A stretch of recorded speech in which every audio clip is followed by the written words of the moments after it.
दुर्गा सप्तशती पाठाने पूर्ण विघ्ने दूर होतात, त्यासाठी कोणते नियम पाळणे आवश्यक आहे ते आपण बघूयात. दुर्गा सप्तशतीचे 13 अध्याय आहेत. त्यामध्ये एकूण 700 श्लोक आहेत. हे 700 श्लोक 3 भागात विभागलेले आहेत. दुर्गा सप्तशती हा असा ग्रंथ आहे ज्यामध्ये महिषासूर नावाच्या राक्षसावर दुर्गा देवीच्या विजयाचे वर्णन केलेले आहे. दुर्गा सप्तशती हा असा स्त्रोत आहे ज्याचा प्रत्येक मंत्र प्रभावी परिणाम देणारा आहे.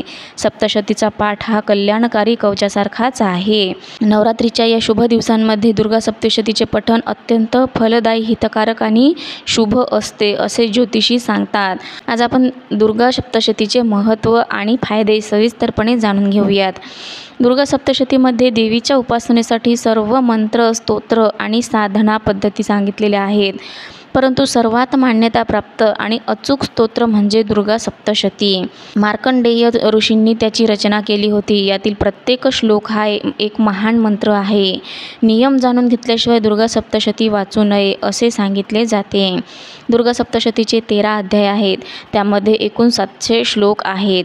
हे 700 श्लोक 3 भागात विभागलेले आहेत. पहिले अक्षर, मधले वर्ण आणि सर्वोत्तम वर्ण.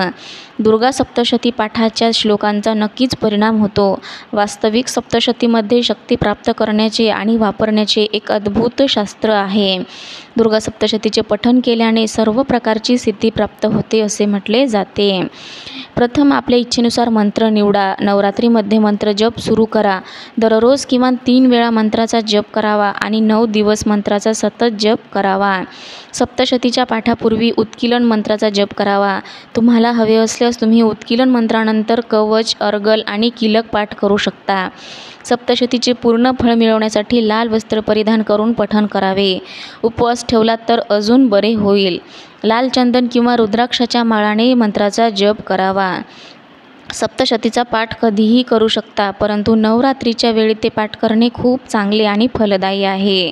देवीच्या समोर तुपाचा दिवा लावावा. त्यांना लाल फुले अर्पण करावीत. त्यानंतर नियमितपणे सप्तशती पाठ करा. जेवढे दिवस सप्तशती पाठ कराल तेवढे दिवस सात्विकता ठेवा.